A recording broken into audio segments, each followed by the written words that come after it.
forge your inner armor.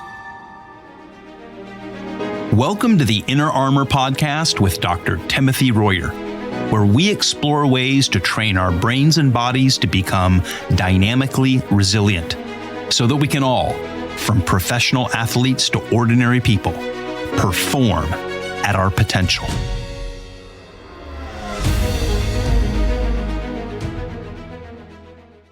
Well, welcome to the Inner Armor Podcast. I'm Greg Smith, and I'm here with Dr. Royer. Say hi, Doc. Oh, hey, how's everybody doing out there? We're excited about our visitor today on the podcast. Yeah, before we introduce him, Doc, it's always an interesting part of this podcast to find out where you are. It's a little bit like, where's Waldo? Where is Doc today? Where are you and where have you been and where are you going? Because your travels are so interesting. Yeah, that is an interesting question, and it's going to get even more interesting the next few weeks. But currently, I am in Jacksonville, Florida. Just came down here from Charlotte and doing some work with some players for the 49ers. We're kind of off season. We're getting close. You know, it's end of June, beginning of July. When you hear the podcast, it'll be at a different day probably. But yeah, we're doing some on-field peak performance work with some elite, very, very elite athletes. And it's a little hot. It was 98 yesterday. Oh, and wow. we're trying to do on-field work. So that makes it kind of exciting.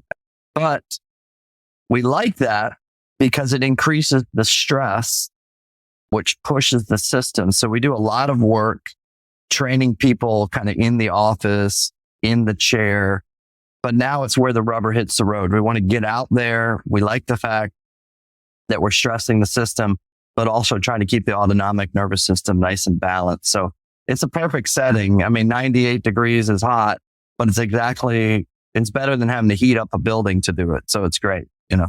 Well, that's super exciting. And we have some kind of interesting episodes coming up. And just to tease you, we'll be having a series that is going to be paying attention to football and the NFL and some really interesting things. So pay attention to the podcast this summer. Well, we have an exciting guest today, very important individual in terms of the foundations of inner armor and the history of inner armor and the principles upon which a lot of the inner armor program is based. And so, Doc, do you want to introduce our guest today? Oh, yes. I am so delighted to have one of my best friends, but also professional colleague, Dr. Paul Gammage, with us today. Paul and I go back to 1993, 94 when we first met. And I'm going to let Paul tell you what he does. But when the beginning of the genesis of peak performance work that we've done in academics, all of that, really, Paul and I go way back in integrating the neuropsychological pieces with the visual pieces, which, I mean, they're significantly connected. But like many things out there in medicine and in peak performance, people are working in silos where they're not integrating these things. And this is something that Paul and I have strived to do for a very long time, is integrating vision with the brain and how that works together to optimize people. But Paul, introduce yourself, kind of give us a little background, and I'm super excited to have my good friend on with me today. Well, it's absolutely my pleasure. And it's always good to find out where you are as well. There's Greg earlier, and it's like, well, I know where you are, I know where I am, but I have no idea where Dr. Royer is. But always good to be with you guys. And yeah, you know, my journey into, vision therapy really started pretty early in my career. I started practice in 1989. I joined a practice that had already begun doing vision therapy, primarily with kids and working with academics and learning related vision disorders and so forth. And from there, I decided to complete a postdoctoral fellowship in visual development. It took about 4 years to do that. But from there, it really started to expand my interest into other areas, just knowing that, vision and how the brain is processing information obviously starts when we're young, academically in elementary school. We learn to read and write and so forth. But certainly becomes an integral part of what we do, both professionally, whether you're working on a computer all day or expands into the things we enjoy doing athletically. And just starting to realize that, boy, this has application in so many areas. So really started to expand my scope of practice a little bit there. And when I first met Dr. Royer, we started to realize that we're working with the same population of kids, the kids that are struggling with just not achieving their optimal performance for some reason, and trying to figure out, okay, what's the underlying cause of some of those struggles.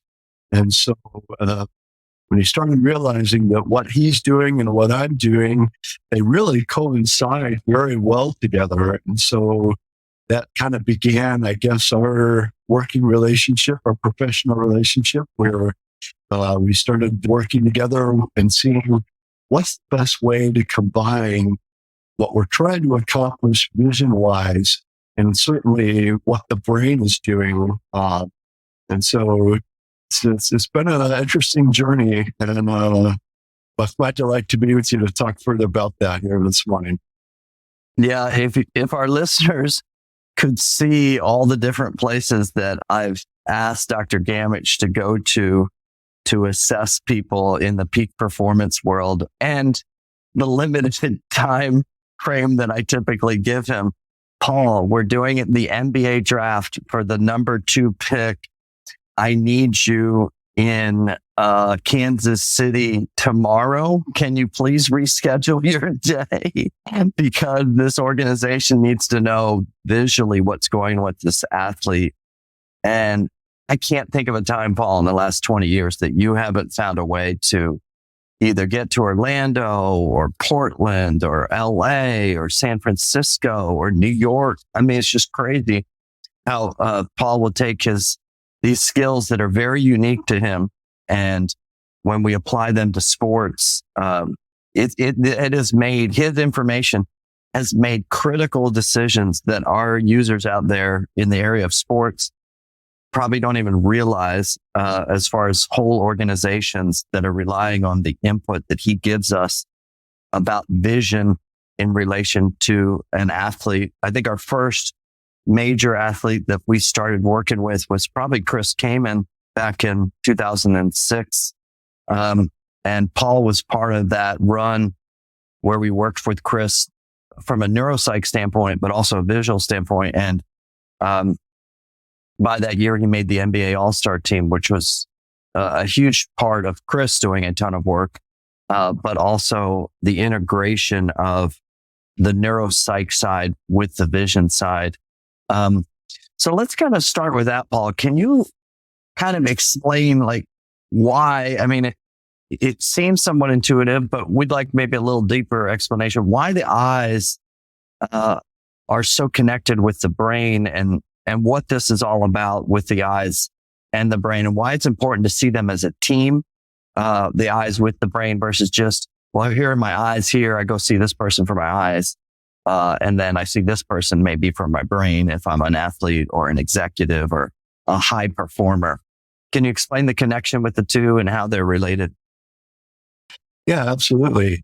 By the way, I can't take the credit for being able to make all of your scheduled challenges work. I've got an amazing staff behind it. Yeah, really can call and thank them ready to make some of your crazy requests, but so that's been a delight. But when we talk about vision and what's happening in the world of sports specifically, I'm hard pressed to imagine any sport really that doesn't require precise and accurate visual input,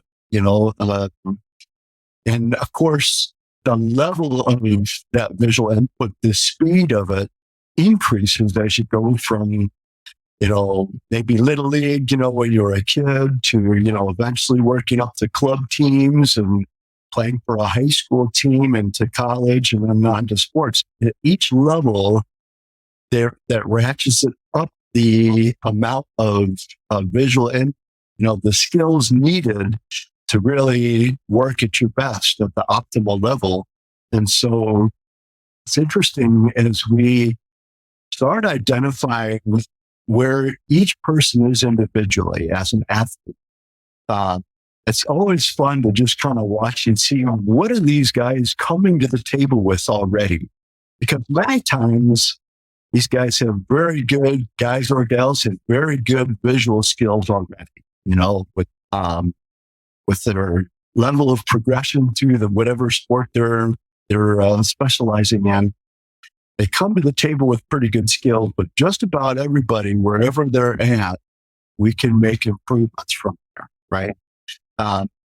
And sometimes we're actually surprised at the other side. I remember when we first started working with the NBA team, one of the professional basketball players, he was a shooting guard. He was playing professional basketball and he had a lazy eye on one eye. He was 20/20 visual acuity with one eye, 20/80 with the other eye. And the amazing part about it is he didn't even know it. As we were doing testing, I really was scratching my head thinking, how do you get all the way through college ball, get drafted into the NBA and not know that one of your eyes is not working correctly? But that was the reality for him. And of course, to his credit, he had accomplished a lot using just one eye. And so, but in that situation, obviously we were able to fit him with a contact lens to the one eye, get the visual acuity where it needed to be. But then you're kind of starting right from square one, right? You had to teach your brain how to get both eyes working together as a team to start seeing true binocular vision or true depth perception, maybe for the first time in many years, if ever. And he was all excited. I remember just watching him. It was like a kid in a candy store, learning that, boy, I could actually get even better than where I'm at. So that's maybe one extreme side of the story, where the other side is many times, we may work with the NFL quarterback who, already is coming to the table with pretty good skills. And yet our goal is to make those skills better, where we look for the speed of their depth perception, for example, their ability to process visual information more quickly, more precisely, an area of what we call peripheral awareness, where I can be looking straight ahead, but paying attention to what's going on the sides. If you think about everything going on in a basketball court, for example, the point guard has got a lot of decisions to make, and most of those decisions he's going to make are going to be based on what his vision is seeing, how he's interpreting what's happening on the court. Where a good player can throw off his defender because his eyes are pointing this way, but he's not looking at that. He's actually paying attention to something going on in his periphery. And so, and same thing, with an NFL quarterback. If somebody just beat his left tackle, he better know that pretty quickly, because otherwise he's about to be introduced to somebody he doesn't want to know very. All that to say, visual input is so critical for these guys and gals. And it's just been fun to be a part of that and identifying what their skill level's at now and saying, here's a plan of action for ways that we can improve that.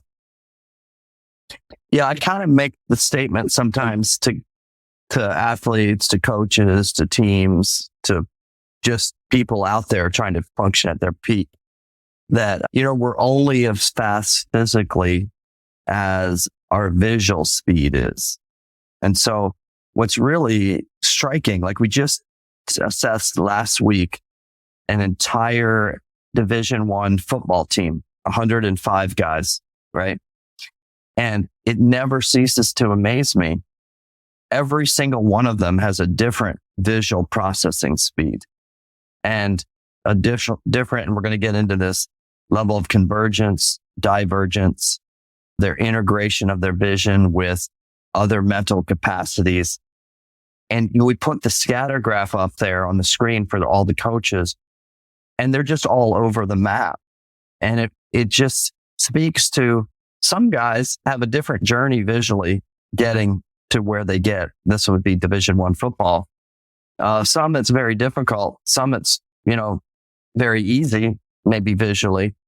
But can you kind of speak to that I can only react physically based on the efficiency of my visual processing speed? Like what's kind of going on there? The Lord gave us two eyes and then decided that was going to be the best way for our brain to process the world around us. So now the question is, why two eyes? Why not just one big eye and, make that one do everything we need to do? Well, having two eyes and looking at what they're actually doing is really, it's a miraculous process, but frankly, it's incredibly complex. You think about the fact that each of our eyeballs has, a number of muscles that their job is to superimpose, to align them correctly so that those images are superimposed to the brain. It's highly, highly complex.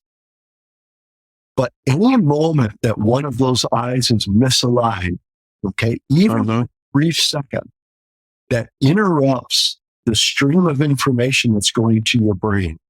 And when you think about what's happening neurologically, it's incredible the amount of information that's going to your brain every millisecond. There's more neurological input to your brain from one eye than all your other four senses combined. I mean, that's what we're talking about as far as how much metabolic activity is going on neurologically to the brain every millisecond. And no supercomputer, even as good as our computers are today, no supercomputer could mimic exactly what's happening there as far as that type of neurological activity. So now when you take that piece of information, multiply that by 2, now you've got 2 eyes that are giving visual input, and then realize that part of the brain's job, there's a part of the brain that actually its job is to align the eyes, right? So that they're always pointing in the right direction. They're superimposing those images correctly so that now I can actually see 3D, right? Judge distances properly. So as I'm watching, my receiver run a route, and I know exactly where he is on the field, and I know where he's about to be in the next second when I release that ball. Those are all highly complex neurological systems. And if anything interrupts that, even for a brief millisecond, it just causes enough of a hiccup that the brain has to kind of get caught in again. And so that's part of, what we do is by trying to identify how good are those skills. We try to work on them by moving it out of, their realm of influence. So for example, if somebody is having struggles reading, for example, like they always are losing their place and so forth, we want to move the treatment protocol out of the reading environment. So I don't want to just read more. That's not the answer. You want to take it and isolate the skills that we're trying to improve. You mentioned convergence, divergence, the ability for the eyes to work together as a team, left and right. By improving those skills outside of what they're trying to accomplish on the field, for example, making them better and better. And then, so we brought it up to a conscious level, right? So we're engaging that part of the brain consciously, working on those skills. Now, as the skill levels improve, we want to push them back down to the subconscious level where they're not having to think about it anymore, right? So we add what we call sophisticated distractors on top of that, so that now those skills become more automatic again. So they're not thinking consciously about it, because Yeah, when you're reading, you're not supposed to be thinking about your eye movements, right? When you're trying to track that athlete running his route, you're not supposed to be thinking about your eye movements. So we want all those things, the skill levels that we accomplish, to just become automatic so that there's a nice fluid response, no hiccups to the brain. It's just going to allow them to operate at their max potential. So could you give me some examples of if these eyes aren't aligned correctly, which when I was telling you about that team last week, 95% of the team had lower performance than what we expected. But what are some examples that might happen in sports if these things aren't aligned? How's that going to impact various things? Can you give me a couple examples? Well, so one example might be if I take the ball, let's say I'm a quarterback, I just got the ball hiked to me and I'm starting to drop back into my position inside the pocket.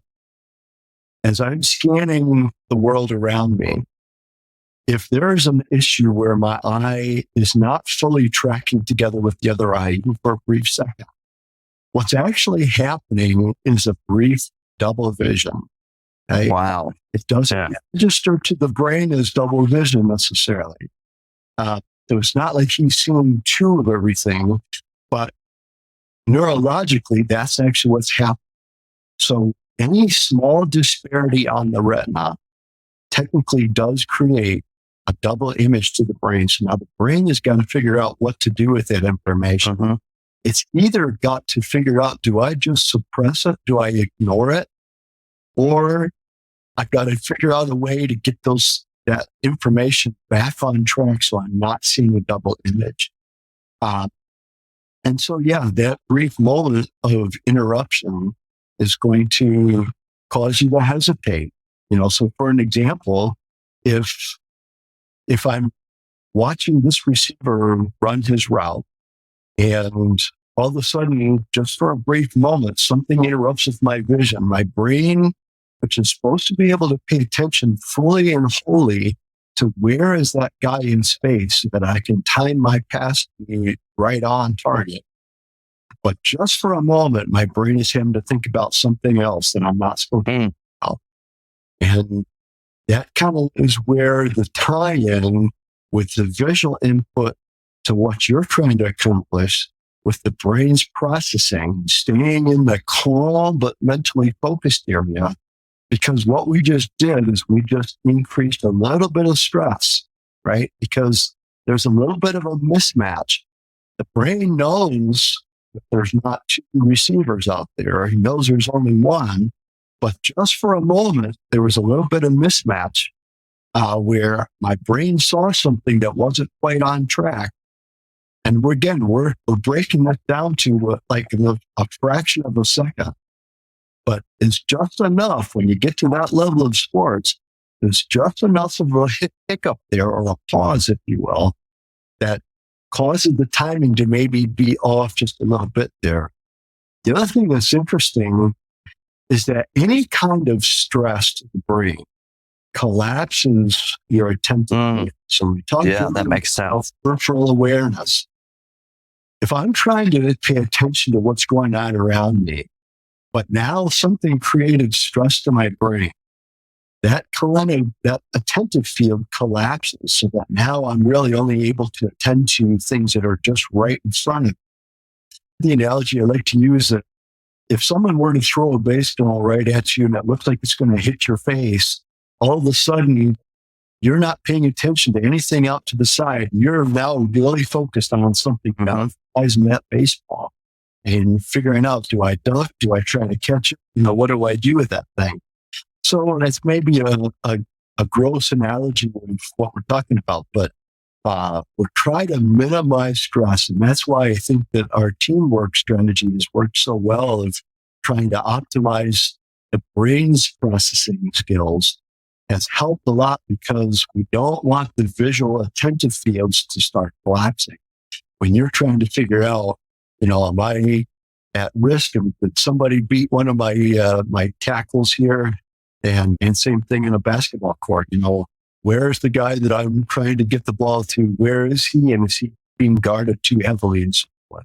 So, yeah, I think this might explain sometimes, like in basketball, you'll see like somebody get a rebound and, they're focused on that ball coming to them. And then like somebody just picks their pocket, like immediately. It's like, how did they not see that guy reach in and grab that ball? But what you're kind of saying is like, when this misalignment happens and there's more stress, I become more tunnel vision, right? And so then I'm compromising my peripheral awareness.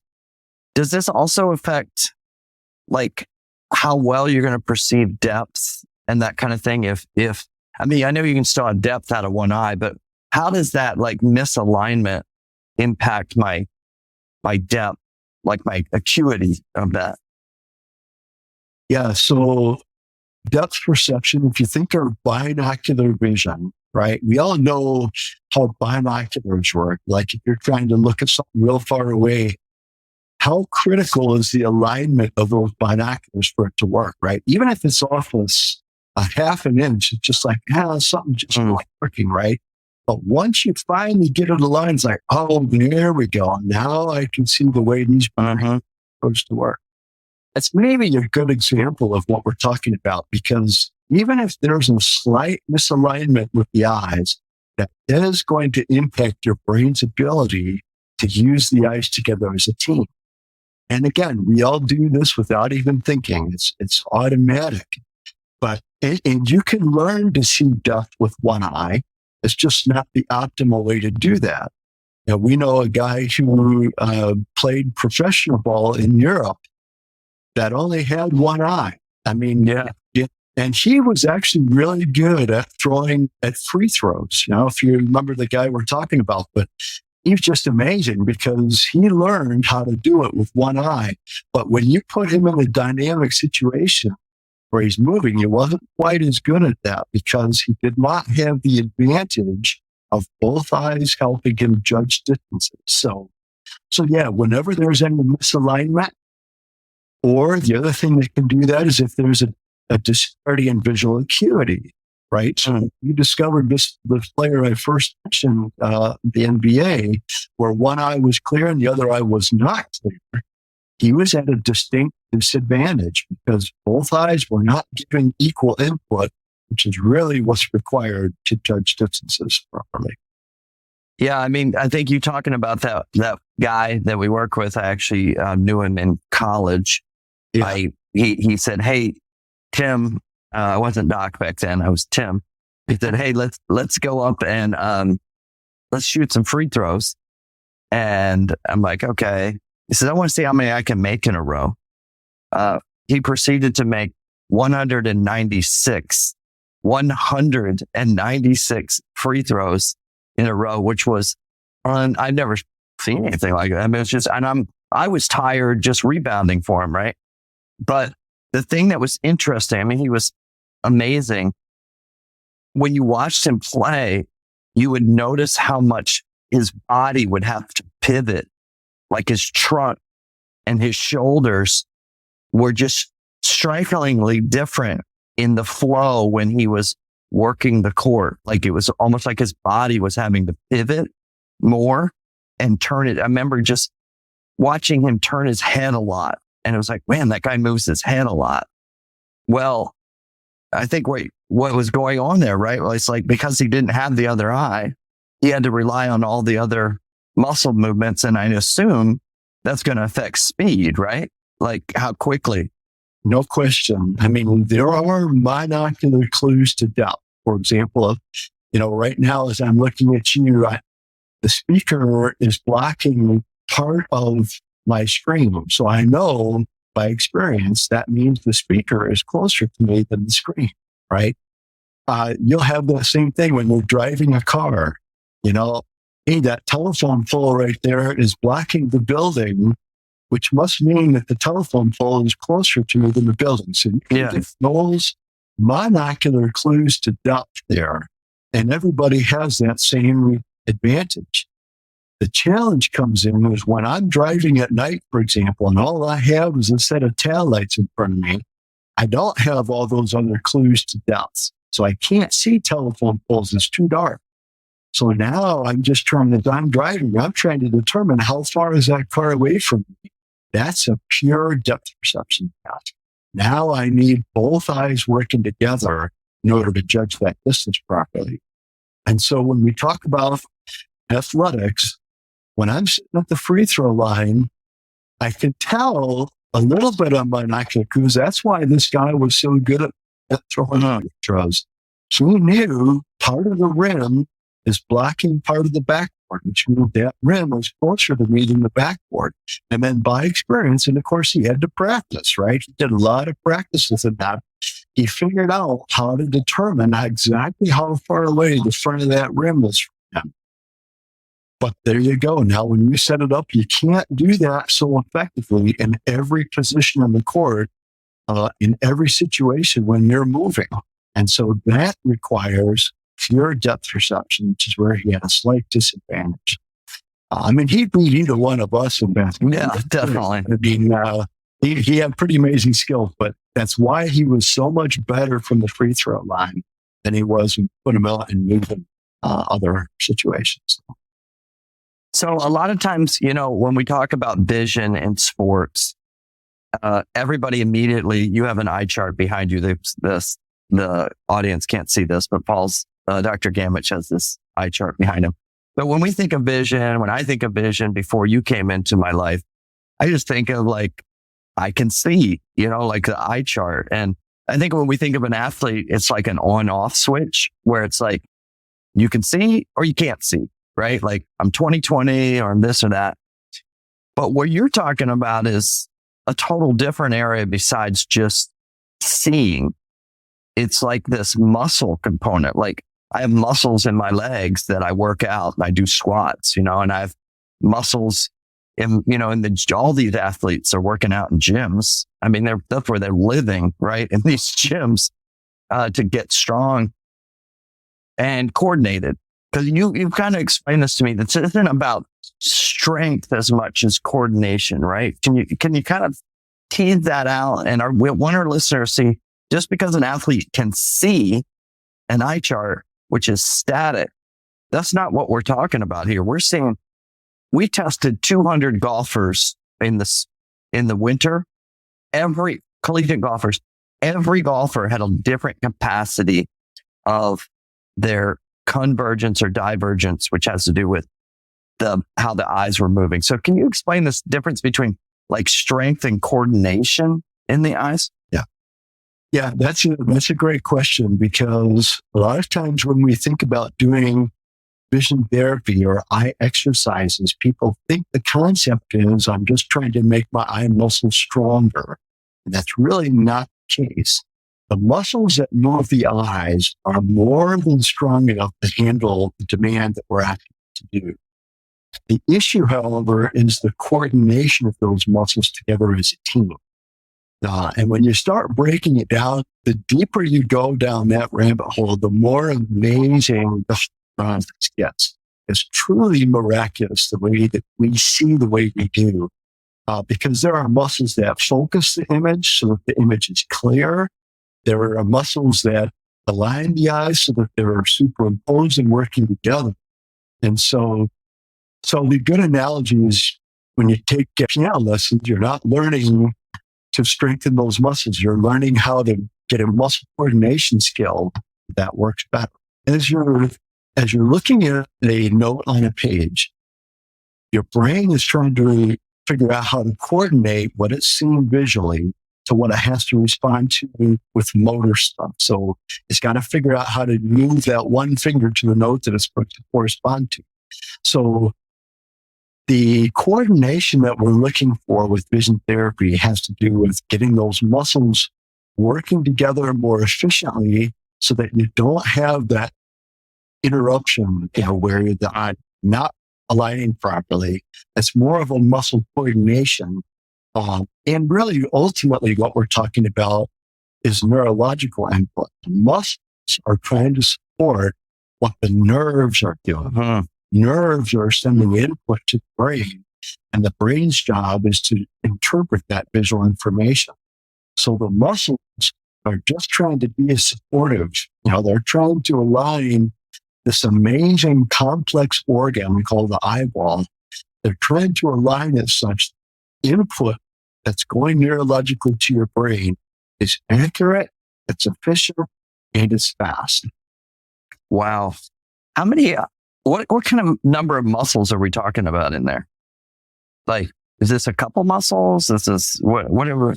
Well, the muscles that align, there are 6 primary muscles in each eye that do the alignment part. It's interesting. They each have a very important job, and they even work in a coordinated fashion. Like one of them will cyclo-rotate the eye, on the inferior oblique and the superior oblique. Actually cyclo-rotate. It's the more you study it, the more amazing it gets, truthfully. It's amazing. So as we kind of get to the end here, let's talk about a little bit how we train this thing. So, do I just go out and move my eyes in and out? I know with training, we use these red-blue glasses.